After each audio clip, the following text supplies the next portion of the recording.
Je sais, tu ne t'attendais pas à ouvrir cette vidéo et à voir une vache meugler.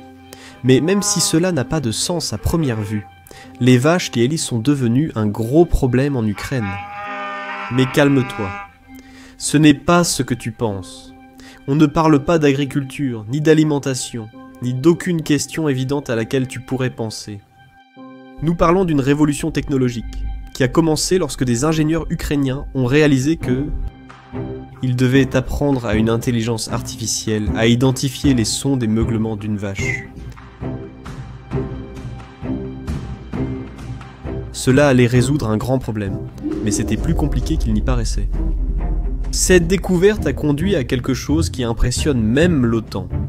Une technologie à la fois simple et géniale qui a coûté moins cher que 2 missiles Patriot, mais qui a réussi à changer complètement les règles de la défense aérienne.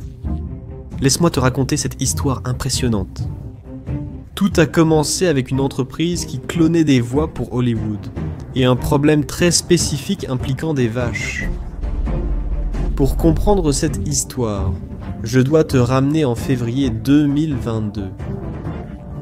La Russie avait envahi l'Ukraine à grande échelle, et des drones et missiles russes ont commencé à bombarder les villes ukrainiennes tous les jours. Le problème, c'est quoi? C'est que ces attaques venaient à basse altitude, en dessous de la couverture des radars normaux. L'Ukraine avait urgemment besoin d'un moyen de détecter ces menaces. La solution est devenue de 3 personnes très différentes. Tout d'abord, Dmitri Belivtsov, directeur de la technologie chez Respitcher, une entreprise ukrainienne qui faisait quelque chose de très spécifique. Elle clonait des voix en utilisant l'intelligence artificielle. Ils étaient tellement doués dans ce domaine que Hollywood les engageait pour recréer les voix des personnages de Star Wars. Deuxièmement, Pavlo Tsiupka, un ingénieur d'une entreprise de domotique à Lviv. Et troisièmement, Marien Sulin, un soldat de la 125e brigade de défense territoriale qui était littéralement en première ligne. Leur idée était d'une simplicité géniale. S'ils pouvaient apprendre à une intelligence artificielle à distinguer différentes voix humaines, pourquoi ne pas enseigner à la même technologie à distinguer le son d'un missile russe de tous les autres sons de la campagne ukrainienne ?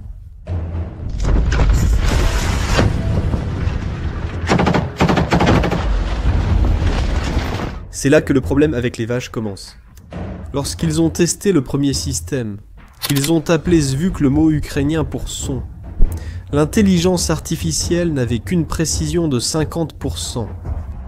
C'était littéralement un pile ou face mortel. Et tu sais pourquoi ? L'intelligence artificielle confondait les missiles avec l'eau, avec le vent, les voitures qui passaient, les insectes, les voix des ingénieurs, les tronçonneuses coupant du bois, et oui, les meuglements des vaches. L'équipe a passé un mois entier à essayer de résoudre spécifiquement ce qu'ils ont appelé le problème de la vache. Imaginez la situation. Des ingénieurs hautement qualifiés travaillaient de jour et nuit pour apprendre à une machine la différence entre le son d'une arme de guerre et celui d'une vache qui meugle.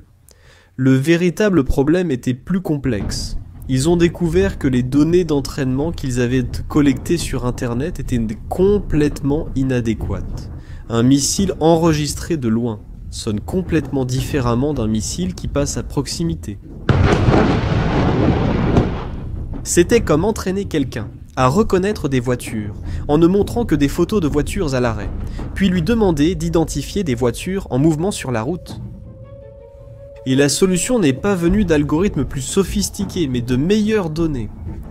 Des soldats dans des zones de combat réelles ont commencé à enregistrer les vrais sons de missiles et de drones passant à proximité. Cela représentait 700 heures d'audio à noter une par une.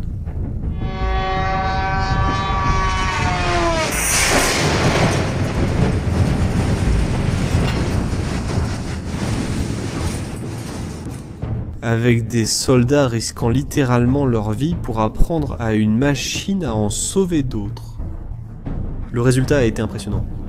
En seulement 4 heures, après l'installation de la première station réellement opérationnelle, le système Zvuk a détecté un missile de croisière. L'équipe a réussi à atteindre ce qu'ils ont appelé zéro faux négatif, c'est-à-dire que le système ne se trompait jamais lorsqu'il s'agissait d'identifier une menace réelle. Mais la première version de Zvuk avait ses limites.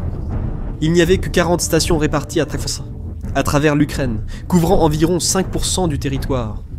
La portée était modeste, 5 km pour les drones, 8 km pour les missiles. C'était une preuve de concept brillante, mais pas une solution nationale.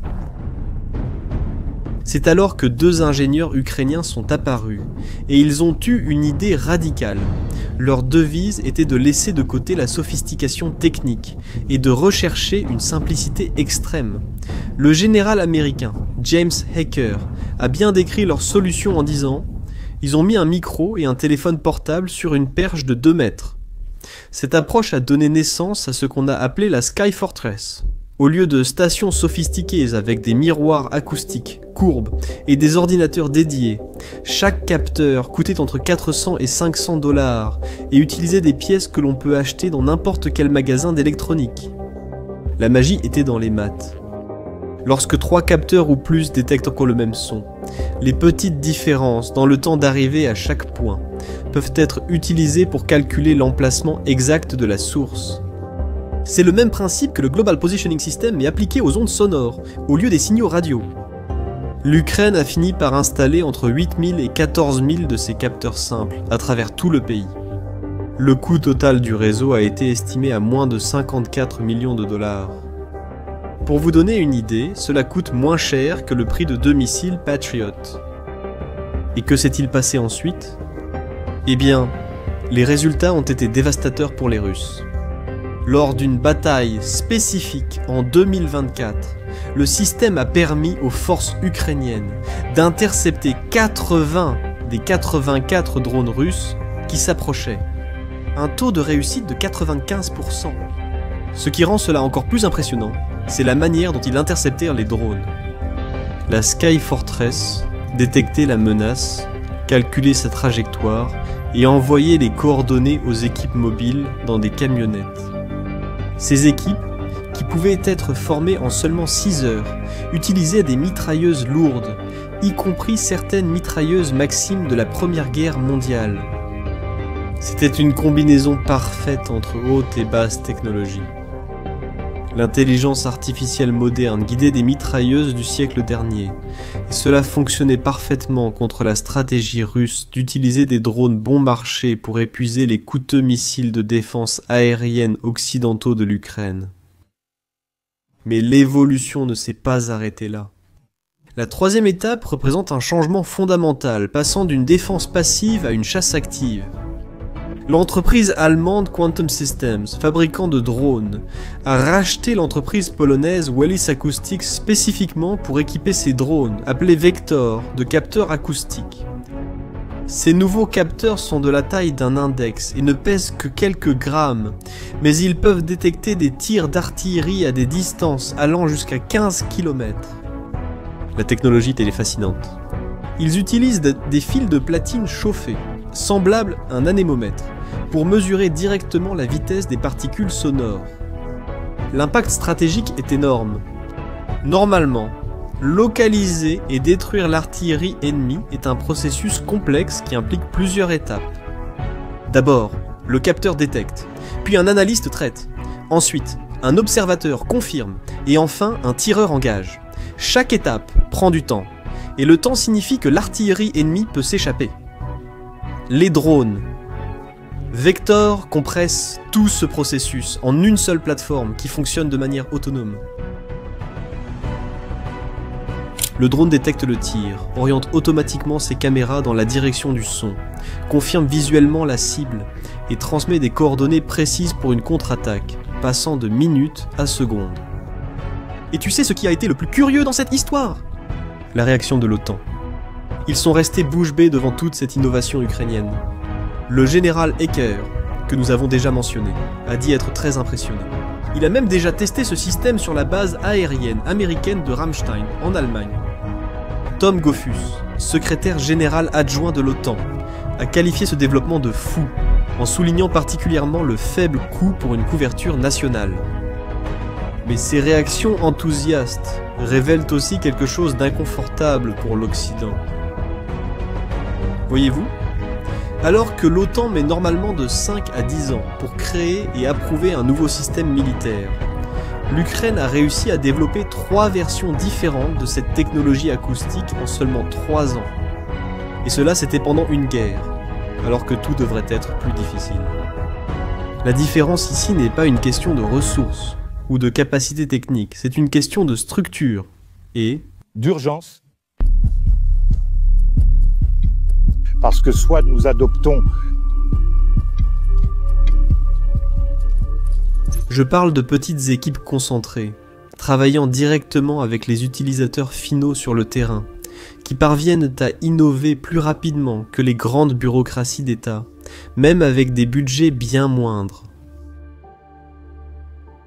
Il est important de se rappeler que la détection acoustique ne remplace pas les radars conventionnels. En réalité, ils se complètent.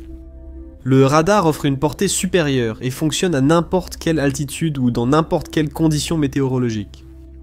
Le problème, c'est qu'ils sont actifs, plus coûteux, et peuvent être attaqués par la guerre électronique. La détection acoustique, en revanche, fonctionne de manière passive. Elle est peu coûteuse et particulièrement efficace contre les menaces à basse altitude, mais elle a une portée limitée et peut être affectée par le bruit ambiant. La combinaison des deux crée un système de défense à plusieurs couches, beaucoup plus robuste et difficile à surmonter. L'aspect le plus impressionnant de cette histoire, c'est la façon dont elle remet en question nos idées sur l'innovation militaire. Pendant longtemps, nous avons cru que les avancées technologiques militaires nécessitaient dans des milliards de dollars, des laboratoires de pointe et des années de développement. L'Ukraine a prouvé que ce n'est pas forcément vrai. Le modèle ukrainien d'innovation possède des caractéristiques spécifiques qui le rendent si efficace. Tout d'abord, la proximité directe entre les développeurs et les utilisateurs finaux. Deuxièmement, l'absence de couches bureaucratiques. Il n'y a pas de comité, de révision interminable ou de processus d'approbation qui prennent des mois. Troisièmement, et peut-être plus important encore, cette façon de penser que assez bien maintenant vaut mieux que parfait plus tard.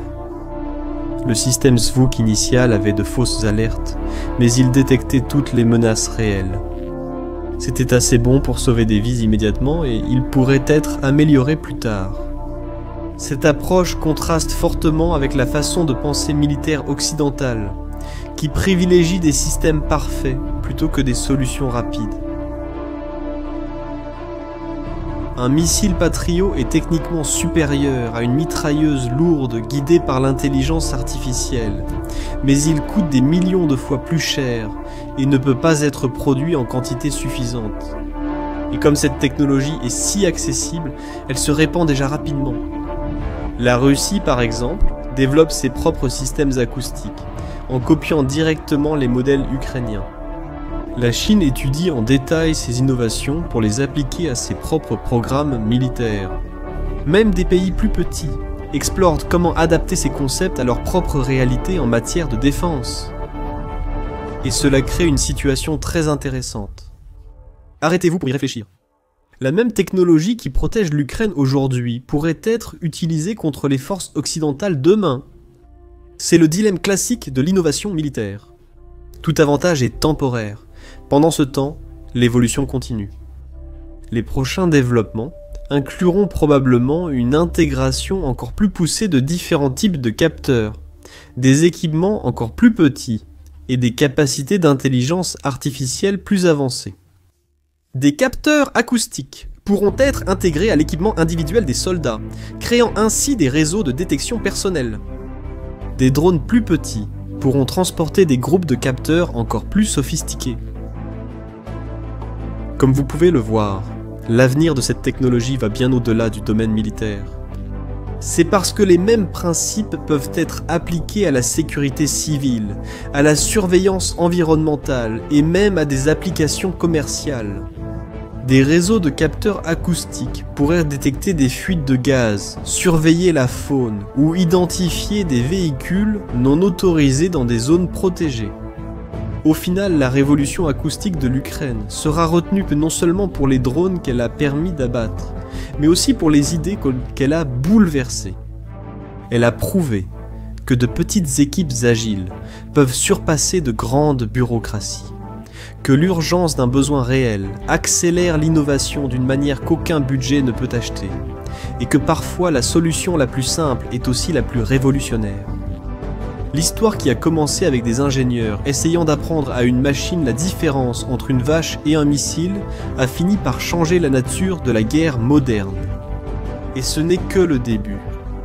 Maintenant, je veux connaître votre avis. Pensez-vous que de petites équipes innovantes peuvent vraiment surpasser les grandes entreprises et les gouvernements lorsqu'il s'agit de résoudre des problèmes complexes? Laissez votre commentaire ci-dessous. Je suis curieux de savoir ce que vous pensez de ce changement de façon de faire les choses. Si cette vidéo vous a permis de voir l'innovation technologique sous un autre angle, n'oubliez pas de vous abonner à la chaîne et de la partager avec ceux qui, selon vous, seraient également impressionnés par cette histoire. À la prochaine!